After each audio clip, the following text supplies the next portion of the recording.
Children, welcome to our channel study with lockdown. हम देख रहे हैं NCERT class 5 EVS chapter number 6 का पहला भाग मैंने बना दिया है। आप जाकर उस वीडियो को भी देख लीजिएगा। आइए शुरू करते हैं पार्ट 2, बूंद बूंद दरिया दरिया। हम लोगों ने पिछले वीडियो में देखा था कि कैसे राजा घड़सी ने एक तालाब बनाया, उसका नाम रखा घड़सीसर। और ये तालाब जो था वो तालाब जैसलमेर में बना है। तालाब में क्या होता था कि तालाब के पक्के घाट थे, बरामदे सजे हुए थे और बड़ा सा हॉल था और लोग यहाँ पे मिलते जुलते थे, जलसे होते थे, गाना बजाना होता था। और इस घाट पर बनाए गए स्कूल के आसपास बच्चे पढ़ने आते थे और लोग ध्यान रखते थे कि तालाब गंदा ना हो और लोग सफाई में हाथ बटाते थे।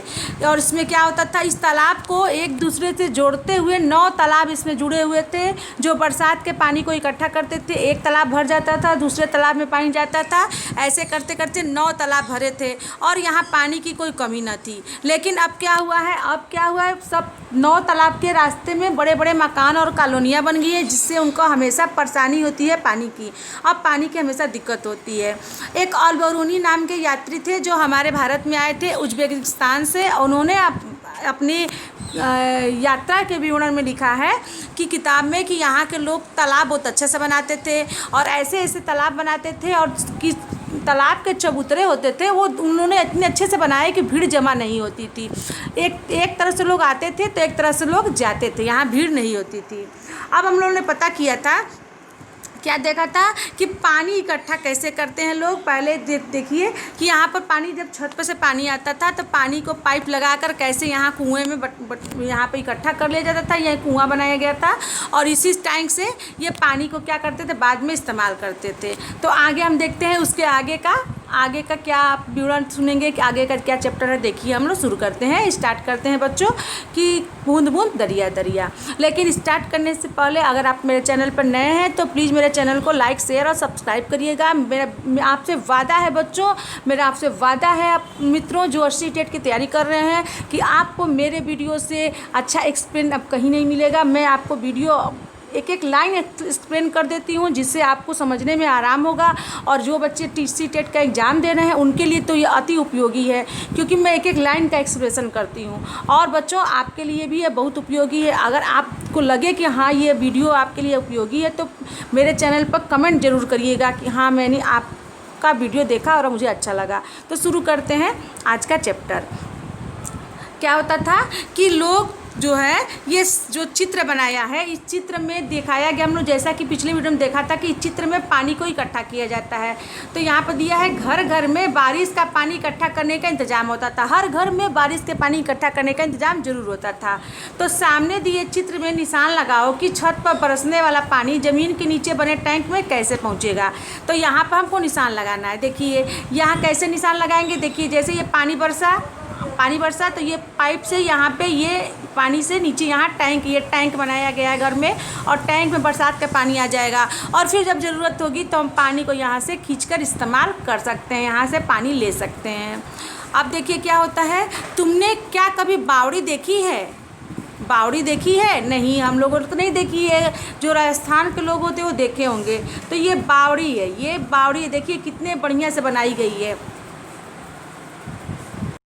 इस चित्र को देखकर क्या तुम अंदाज़ा लगा पा रहे हो कि ये सीढ़ियाँ ज़मीन के नीचे कई मंजिल तक जा रही हैं?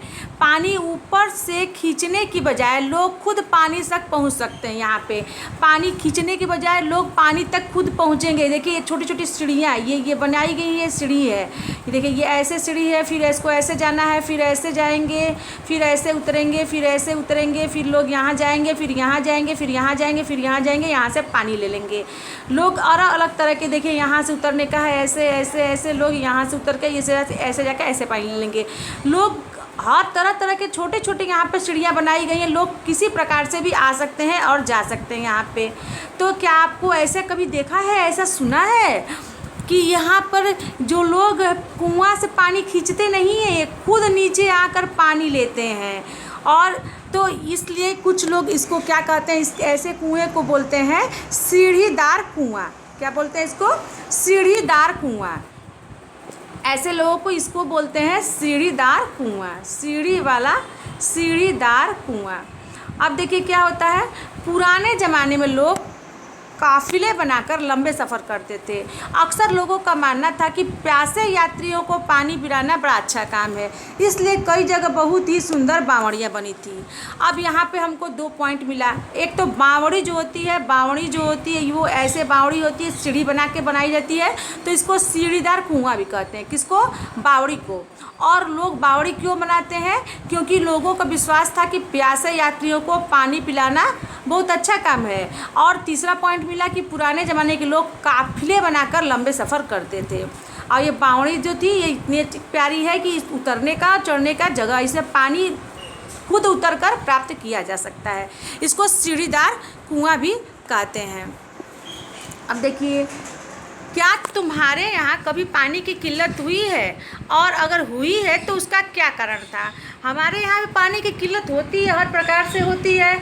और इसका कारण ये है कि हमारे यहाँ के कुएँ, तालाब सारे सूख गए हैं, पानी ज़मीन के अंदर है ही नहीं। और जो म्यूनसिपैलिटी का पानी आता है उसने सप्लाई कई बंद कर दी, तो पानी के लिए हम तरस जाते हैं। तरह तरह की परेशानियाँ होती है। कभी बारिश ही नहीं होता है तो पानी सूख जाते हैं, सारा ज़मीन सूखा रहता है। पानी जो है हैंडपम्प का इतना नीचे चला जाता है कि पानी खींचने पर भी नहीं आता है। आपकी दादी नानी या किसी और बड़े से बातचीत करो कि जब वो तुम्हारी उम्र की थी तब क्या होता था। तो आप अपने घर के किसी बड़ी दादी से या नानी से, किसी और से, अपने किसी बड़े बुजुर्ग से बातें कर सकते हैं। क्या क्या पूछ सकते हैं कि घर में पानी कहाँ से आता था, उनके घर में पानी कहाँ से आता था, और क्या तब और अब में कोई बदलाव हुआ है। पहले के लोग पानी बड़ी मुश्किल से प्राप्त करते थे। लोग दूरों चलते, मीलों दूर चल के पानी प्राप्त करते थे। कुएं से पानी लाते थे, तालाब से पानी लाते थे, हैंडपम्प से पानी लाते थे। और अब क्या है, बस बटन दबाया पानी आ गया। आपके पास मोटर आ गया है, आपके पास तरह तरह की सुविधाएं हैं पानी के लिए। आपको कुछ नहीं करना है, कोई मेहनत नहीं करनी, बहुत अंतर आ गया है। मुसाफिरों के लिए पानी का किस किस तरह का इंतज़ाम होता है, जैसे प्याऊ, मशक या कुछ और। आजकल सफ़र में लोग क्या करते हैं, उस समय क्या था कि मुसाफिरों के लिए क्या क्या इंतज़ाम किया जाता था। तो पुराने ज़माने में लोग प्याऊ बना दिए रहते थे मुसाफिरों को पीने के लिए पानी। आजकल भी प्याऊ बना रहता है जगह जगह। और आजकल सफ़र में लोग क्या करते हैं, सफ़र में खुद ही पानी लेकर चलते हैं सफ़र में। अब क्या होता है, पानी से जुड़े रिवाज। वाह, बहुत अच्छा ये टॉपिक है, पानी से जुड़े रिवाज। हमको कुछ रिवाज जो ऐसे हैं जो पानी से जुड़े हुए हैं वो हम इस टॉपिक में देखेंगे।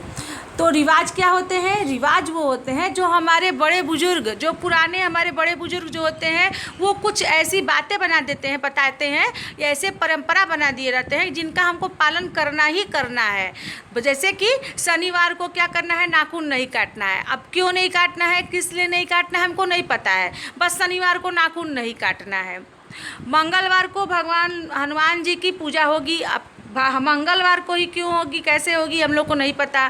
कुछ ऐसे रिवाज हैं कि जैसे हमको ये करना ही तो करना है, बाकी कुछ नहीं। अब पता नहीं क्यों बिल्ली रास्ता काट गई तो नहीं, सफ़र नहीं करेंगे। कुछ ऐसे रिवाज है, अब हमको करना पड़ता है। अब हर घर में एक पूजा होती है, हर घर में कुछ न कुछ क्या कहते हैं, चढ़ाया जाता है। बहुत सारी परंपराएं हैं। तो कुछ पानी से जुड़ी, किससे जुड़ी, हम देखेंगे कि पानी से जुड़ी कुछ परंपराओं का हम अध्ययन करेंगे। आज भी कहीं कहीं कई सौ साल पुराने पानी के स्रोत हैं। आज भी हम देखते हैं कि कई 100 साल पुराने, यानी कि बहुत 100 साल, 300, 400, 500, 200, 600 साल पुराने पानी के स्रोत हैं। जैसे कि बावड़ी, तालाब, नाला, धारा आदि, जिनसे लोगों की पानी की ज़रूरतें पूरी होती है। हमें तो ये भी नहीं पता है कि ये तालाब या बावड़ी या नाला या धारा किसने बनवाया होगा। बस ये पुराने समय से चलती आ रही है, जब से हम देख रहे हैं तब से ये पानी, ये बावड़ी, ये तालाब पड़ी हुई है। उत्तराखंड की ये फ़ोटो देखो, आपको ये फ़ोटो जो दिखाई दे रही है ये उत्तराखंड की है। ये फ़ोटो कहाँ की है? ये उत्तराखंड की फ़ोटो है। उत्तराखंड कहाँ है बच्चों? उत्तराखंड के बारे में एक आपको बात बता देते हैं कि उत्तराखंड जो था वो पहले उत्तर प्रदेश का भाग था। उत्तराखंड जो है वो पहले उत्तर प्रदेश का ही भाग था। ये उत्तर प्रदेश का उत्तरी भाग था। उत्तर प्रदेश का ये उत्तरी भाग था जो उससे अलग होकर उत्तराखंड बना है। और ये आपको बता दें, ये जो है ये पहाड़ी भाग है और यहाँ पर हल्की हल्की ठंड भी पड़ती है। तो उत्तराखंड का ये भाग आपको दिखाई दे रहा है। अब क्या हो रहा है, पानी से जुड़े कई रिवाज, त्यौहार और जश्न। यहाँ पे हम देखेंगे। कई जगह तो आज भी बारिश से तालाब भरने की खुशी में आसपास मेले का माहौल हो जाता है। कई जगह ऐसे हैं और मेले सा माहौल हो जाता है। यह उत्तराखंड की एक दुल्हन है। यहाँ पे देखिए, यहाँ पर एक दुल्हन दिखाई दे रही है। ये दुल्हन है उत्तराखंड की। दुल्हन कहाँ की है? ये उत्तराखंड की दुल्हन है। और ये क्या करिए, जो ब्याह के बाद गांव में आई है, जो ब्याह के बाद नए गांव में आई है। और ये दुल्हन जो है शादी के बाद अपने गांव को छोड़कर इस नए गांव में आई है। वह झरने या तालाब पर जाकर सिर झुकाती है। आज शहरों में इस रिवाज का एक मज़ेदार रूप दिखता है। दुल्हन घर ही में किसी नल के पास जाकर पूजा करती है। पानी से ही तो ज़िंदगी जुड़ी है ना।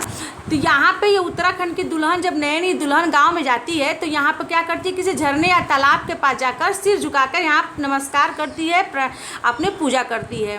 तो यहाँ पर हमको एक पॉइंट मिला कि उत्तराखंड में क्या होते हैं, पानी जब होता है, कोई नई दुल्हन आती है तो झरने तालाब पर जाकर सिर झुकाती है। और शहरों में क्या हो रहा है, एक नया रिवाज बन गया है कि घर पे दुल्हन क्या करती है, नल के पास जाकर, नल भी तो पानी का स्रोत है, जाकर पूजा करती है। तो पानी इसलिए क्यों पूजा करते हैं कि ज़िंदगी जो है हमारी पानी से ही तो जुड़ी है। हाँ बिल्कुल, अगर जल नहीं रहेगा तो जीवन कहाँ से है। कहा जाता है ना कि जल ही जीवन है, उसी का ये साकार करते हैं। तो आगे देखिए, क्या तुम्हारे यहाँ पानी के लिए कुछ खास बर्तन इस्तेमाल होते हैं? यहाँ देखो, इस सुंदर कुंडों को तांबे के बर्तन में पानी से भरा जा रहा है। दूसरे चित्र में चमकदार पीला पीतल का घड़ा है। पानी भरने की जगह पर सुंदर मूर्तियाँ बनाई गई हैं। क्या तुमने कभी पानी की जगह पर कोई सुंदर इमारत देखी है? कहाँ? यहाँ देखिए, यहाँ पर दे रहा है कि यहाँ पे जो पानी भरने के लिए जो ये देखिए यहाँ पे ये मूर्तियाँ बनाई गई। जो पानी का जो टंकी होता है, नल होता है, नल के स्थान पे यहाँ पे मूर्तियाँ बनाई गई हैं और मूर्तियों से पानी निकल रहा है। तो आपने क्या देखा है? अब यहाँ देखिए, यहाँ पे ये घड़ा दिया है। यहाँ पे पहले चित्र में दिया गया है तांबे का घड़ा और दूसरे में दिया गया है पीतल का घड़ा। देखिए यहाँ पे ये है, ये तांबे का घड़ा है और ये पीतल का घड़ा है। बच्चों, हो सके तो आपके घर में भी होगा, बहुत सारे बच्चों के घर में तांबे का और पीतल का घड़ा है। वैसे आजकल फैशन में तो प्लास्टिक का ही सब चल रहा है, जितना सामान चल रहा है सब प्लास्टिक का। हम लोग अपनी संस्कृति, अपनी सभ्यता से बहुत दूर चले गए हैं। केवल अब दिखावा में और पश्चिमी सभ्यता के चक्कर में हम लोग पड़े रहते हैं। हमारे यहाँ से मिट्टी के बर्तन, हमारे यहाँ से पीतल के बर्तन, हमारे यहाँ से तांबा के बर्तन एकदम उड़नछू हो गए हैं। अब सारा आधा से आधा तो नॉन स्टिक आ गया है, आधा आ गया है प्लास्टिक का आ गया, आधा जो है फाइबर का आ गया। हमारे घर में बर्तनों का जो पुराना हमारा मिट्टी, हमारे आत्मा से जुड़े बर्तन हैं, हमारे संस्कृति से जुड़े बर्तन, वो तो गायब हो चुके हैं। तो अब यहाँ पे एक पीतल का बर्तन दिखाई दे रहा है और एक तांबे का बर्तन दिखाई दे रहा है। अब देखिए, आप लोगों को क्या देखनी है कि कोई पानी के जो नल पानी आता है उसके जगह पर कोई मूर्ति देखी है और कहीं ऐसी इमारत देखी है जहाँ से पानी गिरता है? अगर देखी है तो कहाँ देखी है, आपको बताना है। अब आपको पता करना है। क्या पता करना है? देखिए तो पता करो। क्या करो? क्या तुम्हारे घर या स्कूल के आसपास तालाब, कुआं या बावड़ी बनी है? उसे देखने जाओ और पता भी लगाओ। आपको क्या करना है? आपको देखना है कि आपके स्कूल के आसपास तालाब, कुआं या बावड़ी बनी है और क्या क्या पता करना है उसमें। यह कितना पुराना है और किसने बनवाया होगा। आपको ये पता करना है कि ये तालाब, बावड़ी जो है कितना पुराना है और किसने बनवाया होगा। इसके आसपास किस तरह की इमारत बनी है, पानी साफ है या नहीं, इसकी सफाई होती है क्या, यहाँ से कौन कौन पानी भरते हैं, क्या कभी यहाँ कोई त्यौहार मनाया जाता है, पानी कहीं सूख तो नहीं गया। ये सारे पॉइंट आपको पता करने हैं अपने स्कूल के आसपास अगर कोई तालाब या बावड़ी हो तो। ज़रा सोचो, क्या सोचो, देखते हैं। 1986 में 1986 में जोधपुर और आसपास के इलाकों में जब सूखा पड़ा था तब भूली बिसरी बावड़ियों को एक बार फिर से याद किया गया। मोहल्ले के लोगों ने मिलजुल कर बावड़ी में से 200 ट्रक से भी ज़्यादा कूड़ा निकाला। बावड़ी ने फिर से प्यासे शहर को पानी पिलाया। इसके लिए चंदा भी मोहल्ले वालों ने ही दिया। कुछ साल बाद फिर से अच्छी बारिश हुई और पानी की परेशानी कम हुई, पर अब फिर से बावड़ी को भुला दिया गया है।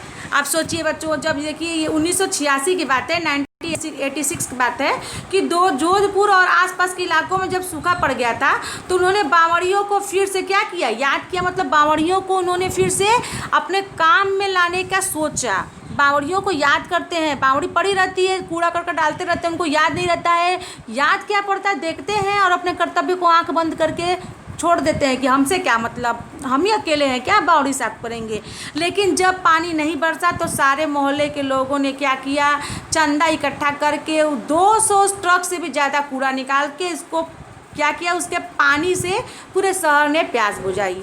और फिर जब पानी हुई, अच्छी बारिश हुई तो पानी की परेशानी कम हो गई। लेकिन जब पानी की परेशानी कम हुई तो लोग क्या किए, फिर से बावड़ी को बुला दिए, यानी कि बावड़ी को फिर छोड़ दिए, उसी तरह कूड़ा करकट डाल के उसको बेकार कर दिया, बावड़ी में पानी नहीं जाती। देखिए मनुष्य कितना स्वार्थी है, जब स्वार्थ रह रहा है तो बावड़ी की देखभाल कर रहा है, अब स्वार्थ खत्म हो गया तो बावड़ी उसी तरह पड़ी हुई है।